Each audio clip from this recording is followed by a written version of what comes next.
Good morning, class 11th. Let's continue our second chapter.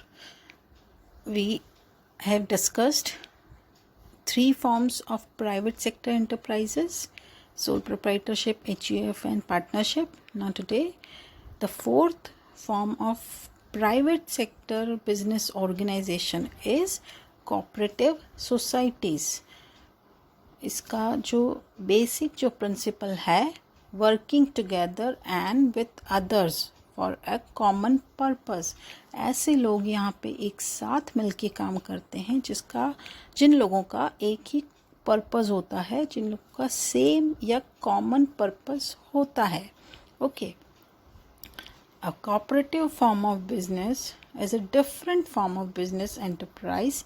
In this form, the main motive is not earning profit, but main motive of cooperative organization is mutual help.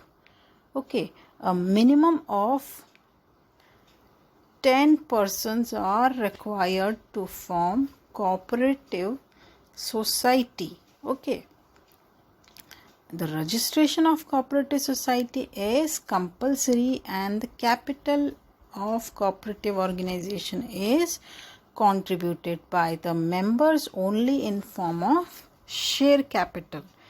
जो 10 लोग हैं, minimum 10 लोग हैं जिनकी common जो purpose हैं, जो एक दूसरे की हेल्प करना चाहते हैं, वो आपस में कोऑपरेटिव बेसिस पे वो एक साथ मिलकर वो एक सोसाइटी फॉर्म करते हैं जिसका कि रजिस्ट्रेशन कंपलसरी होता है। ठीक है, और वो जो सारे मेंबर्स हैं वो मिल के शेयर कैपिटल में लगाते हैं। Okay, and cooperative organisation can raise loan also from the banks. Bank से भी ये लोन रेज कर सकते हैं। अब देखते हैं, अब बात करते हैं इसके मेन फीचर्स की। ठीक है, मेन फीचर्स तो इसके 6 फीचर्स हैं।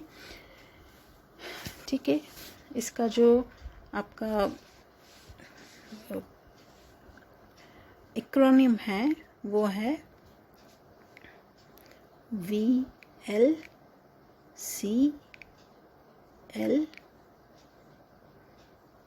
SE। VLCL S और E। ओके, VLCL से, वेलसेल से। So, V for voluntary or association, L for limited liability, C for 1, 2, 3, 4, 5 and 6। अब voluntary association क्या होता है? That कोई भी इसमें जो जुड़ता है तो वो कोई भी पर्सन इसको ज्वाइन कर सकता है। ठीक है, without the boundation of their caste, creed, religion. ठीक है, it is open for all. ठीक है, ऐसा कोई यहाँ बाउंडेशन नहीं है। फिर सपोज जैसे कोई फार्मर इसको ज्वाइन करना चाहता है, एग्रीकल्चरल सोसाइटी है सपोज, कोऑपरेटिव सोसाइटी, ठीक है, तो वो ज्वाइन कर सकता है। कोई कंज्यूमर है तो वो कंज्यूमर सोसाइटीज़ जो हैं वो, जैसे यहाँ अपने अजमेर में जो अपना बाज़ार कंज्यूमर सोसाइटी है, ठीक है, वो ज्वाइन कर सकता है। कोई बाउंडेशन नहीं है। ठीक है, तो यहाँ पे कोई भी रेस्ट्रिक्शन नहीं है एंट्री और एग्जिट पे। तो मीन्स ये वॉलंटरी एसोसिएशन है। वॉलंटरी का मतलब क्या होता है?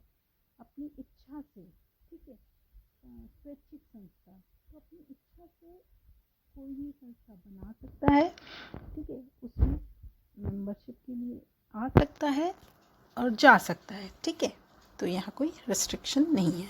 सेकंड है L, लिमिटेड लाइबिलिटी। मतलब जैसे अभी तक जो फॉर्म्स थी कि सोल प्रोप्राइटरशिप हो, या जैसे HUF में कर्ता की लाइबिलिटी हो, या जैसे हमारी जो जनरल पार्टनरशिप है उसमें सारे पार्टनर्स की अनलिमिटेड लाइबिलिटी थी, पर यहाँ पे केवल और केवल लिमिटेड लाइबिलिटी है। ठीक है, यहाँ पे उनकी जो कैपिटल कंट्रीब्यूट की हुई है उस अमाउंट तक उनको रिस्पॉन्सिबल यहाँ पे मीन्स किया जा सकता है, रिस्पॉन्सिबल यहाँ उनको ठहराया जा सकता है।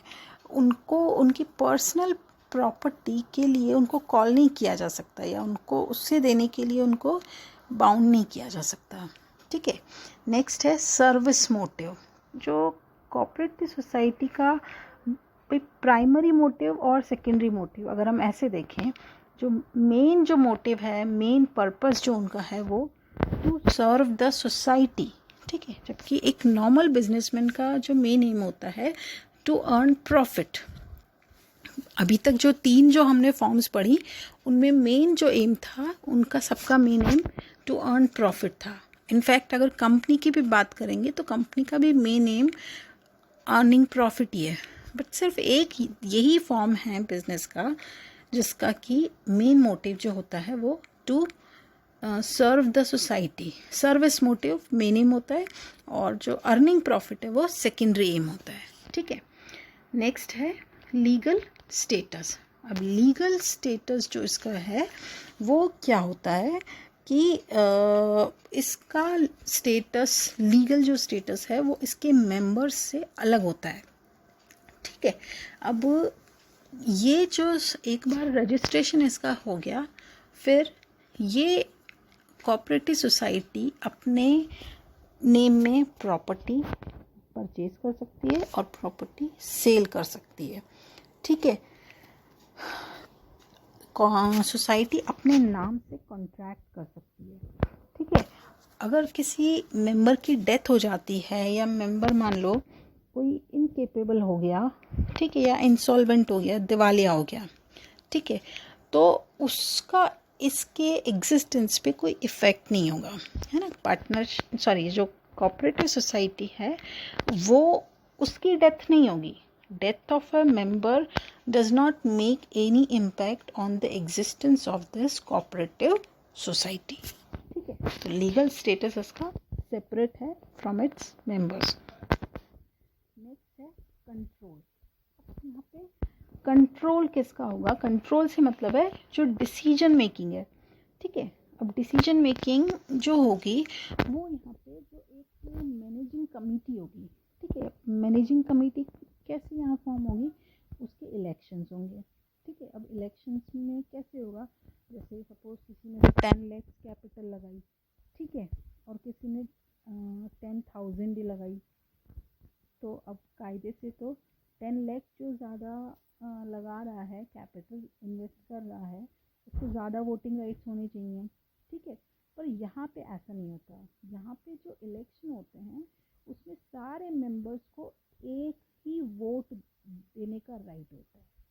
ठीक है, every member, every person will get the right of one vote only, weather he is investing more money or less money। ठीक है, it doesn't make any impact। तो यहाँ पे एक ही वोट दे रहा है, तो सबने एक एक वोट दिया, उससे इलेक्टेड जो मैनेजिंग कमेटी बनी, ठीक है, और उस मैनेजिंग कमेटी ने उसका कंट्रोल किया। ठीक है, तो वो हो गया, तो डिसीजन पावर होती है जो इलेक्टेड मैनेजिंग कमेटी के हाथ में। ठीक है, नेक्स्ट पॉइंट है, last point, equal voting right. ठीक है, इसका सबसे बड़ा जो फीचर वो यही है that principal it works on the principle of one man one vote, एक आदमी एक ही वोट।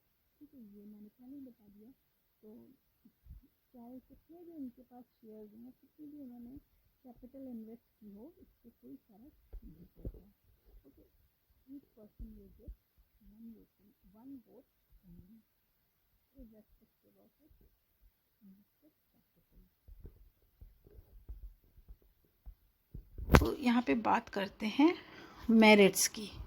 अब मेरिट्स में यहाँ पे जो है 7 पॉइंट्स हैं। ठीक है, 7 पॉइंट्स हैं, देख लेते हैं कौन कौन से हैं।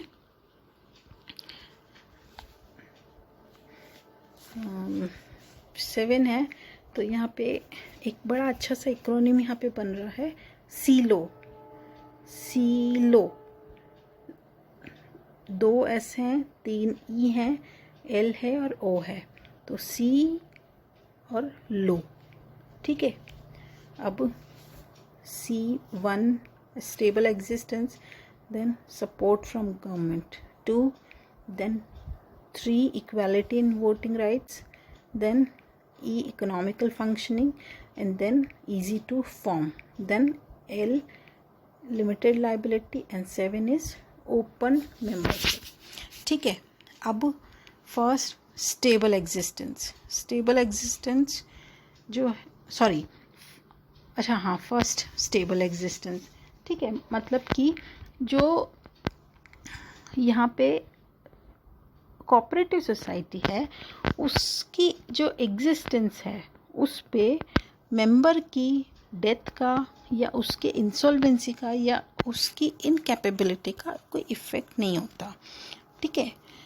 Cooperative societies have a stable and continuous life and exist for a long period of time, and the death of any members may come, members may go, but their death or their arrival or departure doesn't make any impact on the existence of these cooperative societies. फिर second है support from government. अब ये क्या cooperative society है ना जो कि corporation पे और सर्विस मोटिव पे जो ये एस्टेब्लिश होती हैं, तो इनको गवर्नमेंट से बहुत सारी फंडिंग मिल जाती है. ठीक है, गवर्नमेंट से बहुत सारी ग्रांट मिल जाती है, बहुत सारा दूसरे टैक्स में और रिबेट्स मिल जाती हैं. ठीक है, रॉ मटेरियल परचेज़ करने में बहुत सारे इनको प्रायोरिटीज़ मिल जाती हैं. ठीक है, तो कुल मिला के सब्सिडी और बहुत सारी सब्सिडाइज्ड रेट्स पे इनको बहुत सारी चीज़ें अवेलेबल हो जाती हैं. तो यानी कि इनको गवर्नमेंट का भी फुल सपोर्ट है. इससे पहले जो फॉर्म्स थी, ठीक है, उनको इतना सपोर्ट नहीं था. फिर नेक्स्ट है point equality in voting rights. Voting rights जो हैं वो चाहे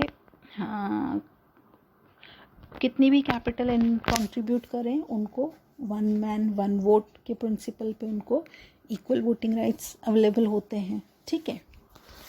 देन नेक्स्ट पॉइंट है इकोनॉमिकल फंक्शनिंग. अब फंक्शनिंग जो है मतलब इनका काम कौन करता है भाई, इलेक्टेड मैनेजिंग कमेटी. ठीक है, अब वो इलेक्टेड मैनेजिंग कमेटी में जनरली कौन से मेंबर्स होते हैं जो कि अपनी सर्विसेज, जैसे जिनके पास काफ़ी ज़्यादा टाइम है, मींस बहुत ज़्यादा फ्री टाइम है, जैसे रिटायर्ड बैंक एम्प्लॉयज़ हो गए या कोई भी रिटायर्ड एम्प्लॉयज़ हो गए. ठीक है, जिनके पास और कोई काम नहीं है करने को, तो वो लोग यहाँ पे अपनी फ्री सर्विस देना एक्सेप्ट कर लेते हैं. ठीक है, और उन्हीं को इलेक्शन में उन्हीं को मैनेजिंग कमेटी का मेंबर बना दिया जाता है. तो वो उसका जो मैनेजमेंट है काफ़ी इकोनॉमिकल होता है. तो इनको बाहर से मैनेजर्स अपॉइंट करने की ज़रूरत नहीं होती. ठीक है, अगर उनको अपॉइंट करेंगे तो उनको सैलरी भी देनी होगी. So means they have the economical functioning. One more benefit they also have that they deal in cash, they do not deal in credit. ठीक है, यहाँ पे कोई क्रेडिट ट्रांजेक्शन्स नहीं होते, तो यहाँ पे बैड डेट्स नहीं होता. ठीक है. So there is one more thing that there is saving in advertisement and selling expenses also. भाई सेलिंग एक्सपेंसेस तो कब होंगे, जब आपको किन्हीं बाहर वालों को सेल करना. ठीक है. अब जो कोऑपरेटिव सोसाइटीज़ के जो मेंबर्स होते हैं ना, वो खुद ही के बेनिफिट के लिए काम करते हैं. तो इनके मेंबर्स को ये जो है ये परचेज़ भी ये कर लेते हैं. ठीक है, गुड्स, तो इनको सेलिंग एक्सपेंसेस भी बहुत ज़्यादा नहीं करने होते. ठीक है, कैश डीलिंग होती है. फिर इनकी मिडल मैन नहीं होते इनके जो उसमें, क्योंकि ये लोग जो हैं यहाँ पे जैसे होलसेलर या रिटेलर्स, ये इस तरह के मिडल मैन नहीं होते, कोई कमीशन एजेंट नहीं होते, तो ये भी बेनिफिट होता है. तो यानी कि कुल मिला के इनकी इकोनॉमिकल फंक्शनिंग होती है. ठीक है. अब नेक्स्ट है इजी टू फॉर्म. अब ये फॉर्म करना इजी है. इसमें जो है कोऑपरेटिव सोसाइटीज़ एक्ट 1912 यहाँ पे रूल करता है, ठीक है। इंडियन कोऑपरेटिव सोसाइटीज़ एक्ट है 1912। तो बट उसमें भी जो फॉर्मेलिटीज़ हैं बहुत ज़्यादा नहीं होती है। सबसे ज़्यादा फॉर्मेलिटीज़ अगर किसी के फॉर्मेशन में होती है तो वो होती है कंपनी, ठीक है। तो कंपनी के कंपैरिजन में इसकी फॉर्मेलिटीज़ कम होती हैं। तो ये इजी टू फॉर्म है और गवर्नमेंट भी ज़्यादातर सपोर्ट करती है, ठीक है। तो इनके फॉर्मेशन के लिए हमेशा रेडी होती है, तो इनको इजीली ग्रांट मिल जाती है। Then last is that open membership. Okay, one more is there, limited liability. This is 6th and this 7th. 2 points are left. So limited liability means all the persons, all the members have limited liability. Okay, means if losses are there, so at the time of losses, creditors cannot claim over the personal property of their members. ठीक है, members की personal property पे claim नहीं कर सकते उस समय, ठीक है। तो लाइबिलिटी इनकी लिमिटेड हो गई। और लास्ट पॉइंट है ओपन मेंबरशिप। तो ओपन मेंबरशिप में क्या होता है कि any person can join and leave the cooperative society whenever they want to do so. Okay, उनको अगर एक साथ मिलके बिजनेस करना है वो कर सकते हैं, irrespective of their caste, religion, creed, ठीक है। तो ये एक ईजी टू फॉर्म हो गई और ओपन मेंबरशिप हो गई। Okay, so these all are the merits. Okay, then last one more point is left here, that demerits. Okay, types of cooperative societies we'll discuss later. अब demerits देखते हैं।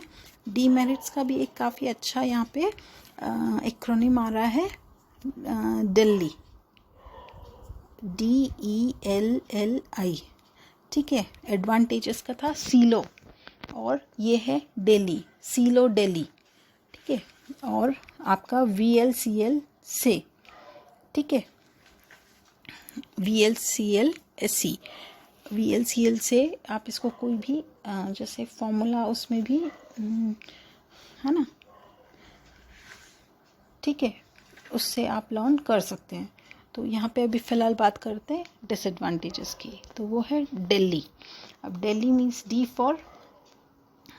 For difference of opinion of members, ठीक है। Then E for excessive government control, then L limited liability, then 4th lack of secrecy, and then 5th inefficient management. पहला जो है आपका difference of opinion है, ठीक है, और कॉन्फ्लिक्ट अमंग द मेंबर्स है। तो यहाँ पे ये हमेशा होता है, क्योंकि ज़्यादातर जो डिस्प्यूट्स हैं मैनेजिंग कमेटी और मेंबर्स के बीच में होते हैं, ठीक है। तो अगर सपोज़ कोई मेंबर जो है बहुत रिजिड एटीट्यूड अगर फॉलो करता है तो वो कोई भी कॉन्फ्लिक्ट यहाँ पे आ सकता है, ठीक है। और ये कहने को है केवल कि ये सर्विस मोटिव है, जबकि ऐसा होता नहीं है। जनरली यहाँ पे जो मेंबर्स होते हैं उनका सेल्फिश, मतलब सबका अपना अपना खुद का भी जो बेनिफिट है वो सबसे पहले ही देखेंगे, ठीक है। तो सेल्फिश मोटिव जो होता है मेंबर्स का, उससे क्या होता है कि वो सर्विस मोटिव तो भूल जाते हैं और सब अपना अपना पहले मतलब इंटरेस्ट देखते हैं। तो डिफरेंस ऑफ ओपिनियन यहाँ पे बहुत ज़्यादा देखने को मिलता है। Then next point is that excessive government control. अब जब गवर्नमेंट बहुत सारी ग्रांट दे रही है, बहुत सारे यहाँ रिबेट्स दे रही है, ठीक है, तो ज़्यादातर जो है पॉलिटिकल इंटरफेरेंस यहाँ पे होता है, ठीक है। तो उससे इनको बहुत ज़्यादा फ्रीडम देखने को मिलती नहीं है, ठीक है। तो एक्सेसिव गवर्नमेंट कंट्रोल हो गया। Then next is limited capital.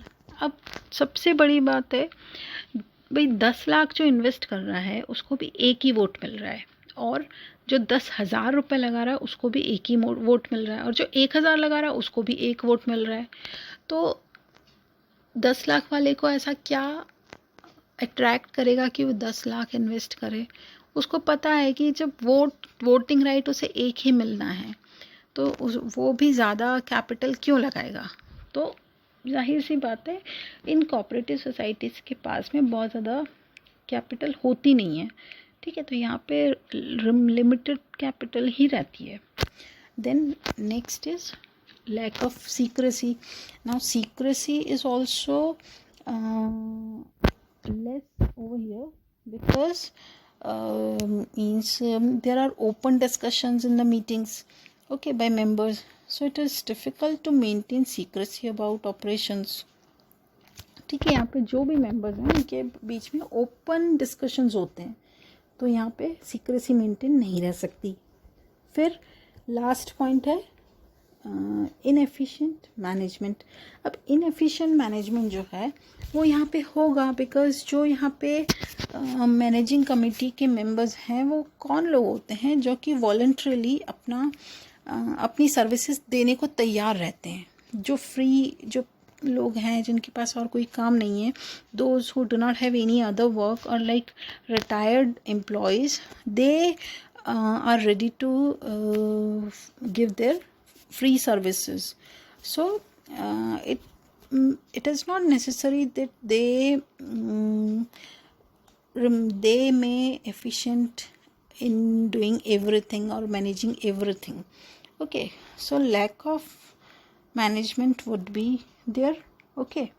और अगर qualified people अगर यहाँ पे अपॉइंट करने हैं तो उसके लिए भी यहाँ पे रिसोर्सेज कम पड़ जाएंगे, ठीक है, क्योंकि उनको सैलरी देनी होगी।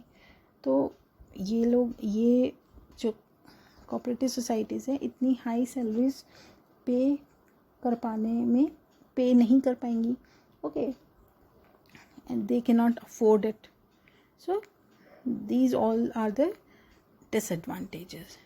Now types of cooperative organisations we will discuss in our next session. Till then, goodbye. Have a nice day.